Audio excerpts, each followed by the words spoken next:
Hey, what's up, everyone? Welcome back. Today, we're going to be talking about practical things that you can do and why you should prepare for a film set. We want to talk about how to prepare for that, and I want to, give a tale of me as an acting story and why it's so important to fully and richly and to the best of your ability prepare as best as you can, particularly for film, also theater as well. But this video might skew a little bit towards film.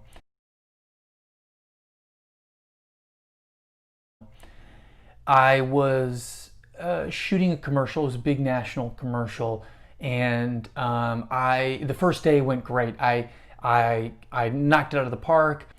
I came out of that day. It was a full 6-hour day, and I was a little tired, but I felt good. And I looked at the script for the next day, and it seemed straightforward enough. And I memorized it a little bit, but I didn't memorize it like I should have. And we'll talk about how you properly should memorize.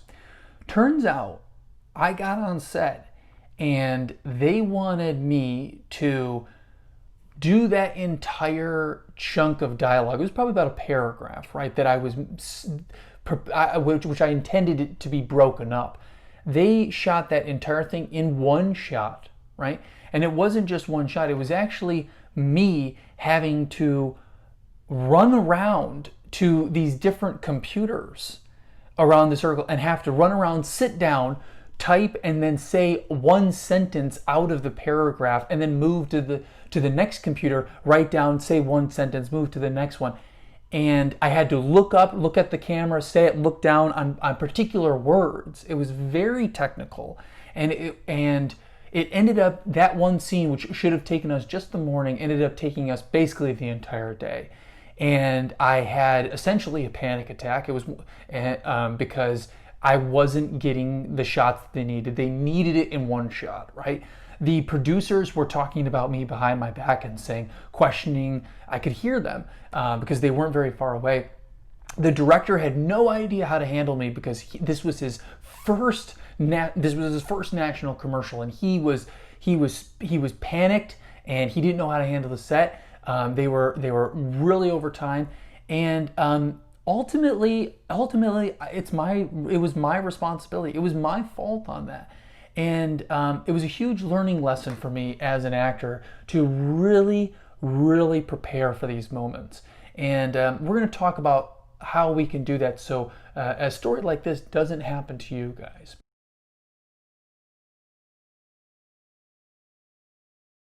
So the first thing that I want to say, and really piggybacking off of the story, is that you learn those lines. Learn those lines like they are engraved into your bones. It just takes work. And that's the thing, is that learning the lines is not the creative part. That's not the part that we typically love about our craft. It's the shoveling dirt. It's the stuff that you avoid to do, right? But you have to do it. And no, nothing is fully is fully without its hardships. And an actor's craft, learning the lines, is a painstakingly meticulous and can be a slow process, but it's crucial that you do that. I've added in the description of this video different resources for you to learn your lines better. One thing that I will say, an idea that I really liked from Dr. Cox, the character who played Dr. Cox on the television show Scrubs, which I love that show. What he does is that he memorizes lines and then also juggles at the same time. So what he's doing there, the philosophy behind this, is that he is memorizing the lines while also adding a physical activity to that. So he's not relying on the emotions. He's not relying on learning the text to the emotions, because you never know what's going to change on set. You never know what's going to change on stage. Another interesting way to memorize your lines is to write it all off into one giant big paragraph with the punctuation in there, and just literally memorize it as a giant chunk of text.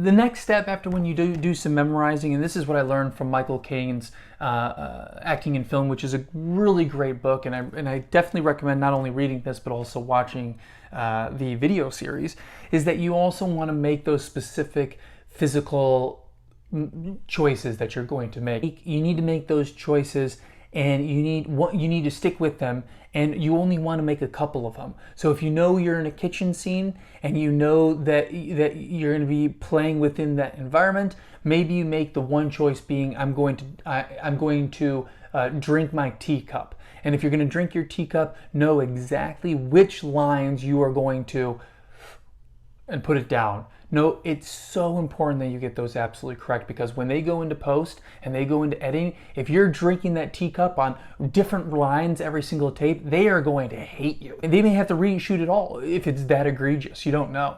So make sure that you're only picking a couple physical things and you're doing them exactly when it's got to be so planned. There's so many spontaneity and improv things that you could do with acting, about living in the moment and working off each other. But there are certain things, particularly within the film, that have to be so concrete and so on the mark every single time. So that's number 2. You want to, first of all, memorize your lines, of course, and also pick your physical choices. This is homework. These are things that you need to be doing before you get on the set.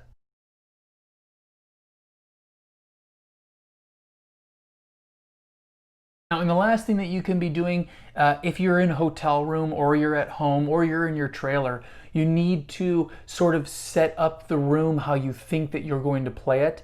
I always like to move chairs or move a table if I need to, and work in that space. Get up on your feet and work out those physical actions. Once you get on set, they're going to change things, they're going to move things. And if you never get up on your feet, if you never rehearse it properly like it needs to be done, you're going to be thrown off. The last thing that you want to do at home as you prepare is to get up on your feet and try and make a space where you can sort of feel like you can live in those given circumstances.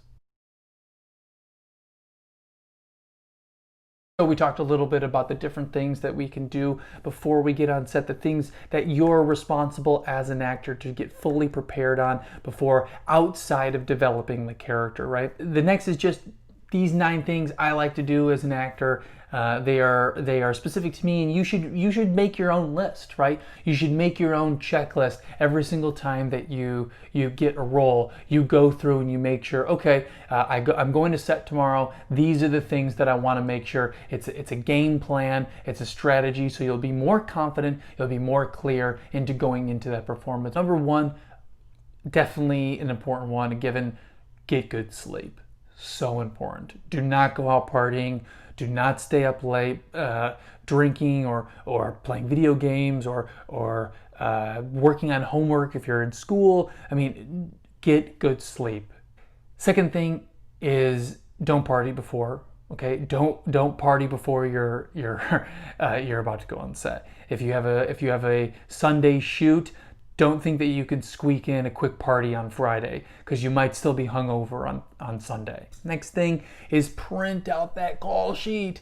Print out the call sheet. Know 1,000,000% where you've got to go in the morning. Do the Google Maps and Waze and figure out exactly how long it's going to take you, and then give yourself 45 minutes, maybe even an hour if you're really on top of it, the extra to get there. And that actually leads me to number 4, is to get up early. If you have to have breakfast, here's a couple of terms for you that you might need to know. If the AD says that you need to come having had, that is having had, that means that you have to come to set having had breakfast, or having had lunch if you're called after lunch. Do you need to do your own makeup if you're a guy or a girl? Make sure that you know that, because there's a lot of sets out there nowadays, particularly if you're working non-union commercials, where they want you to be coming makeup ready. Do you need to bring your own outfits? Same thing, right? This is all stuff that I'm sure you probably would have known, but make sure that you're fully aware of before you go on set. You also want to know what scenes are being shot that day. This is a no-brainer. This goes to the call sheet as well. These are things that you need to be prepared for.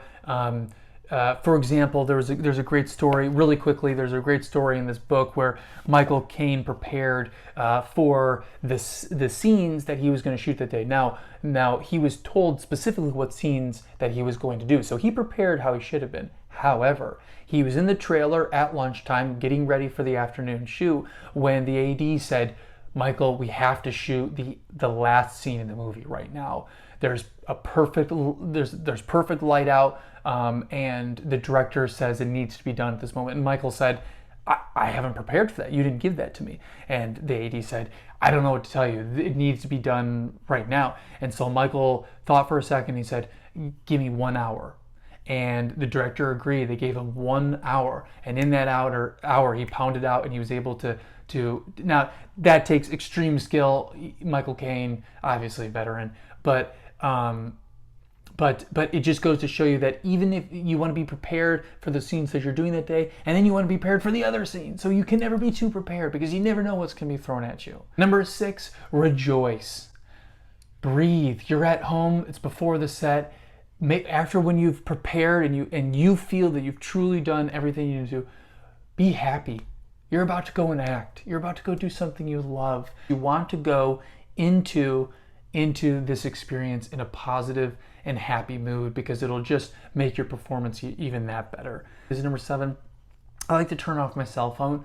I like to not be distracted by other things out there happening in the world. I like to really, after when I've done my work, maybe sit, relax, meditate, read a book, be with my cats, do the things that will calm you and put you in a nice centered headspace. Number 8, of course, I'm going to say this again. I already said it before. I have to reiterate again. Make sure your lines are memorized.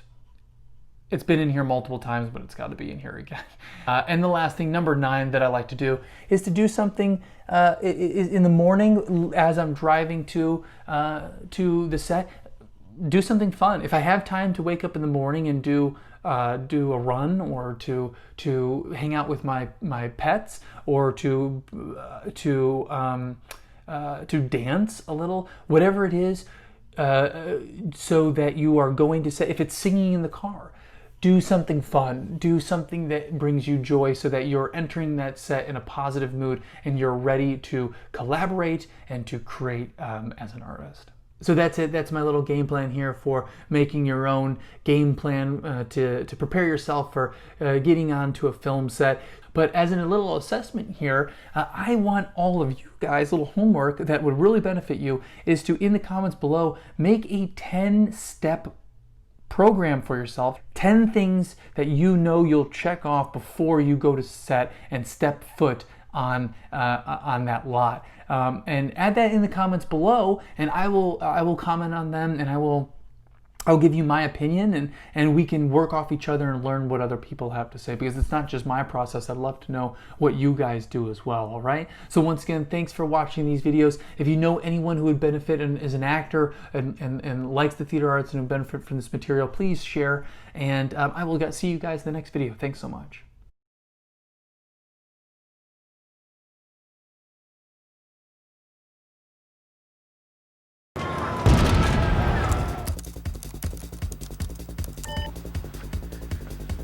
White says he thinks that these things were inspired by the industry years ago. Documents as far back as 1972 suggest these sweet flavors could appeal to teenagers. If I piece these together, we can see what we're up against. Whoa.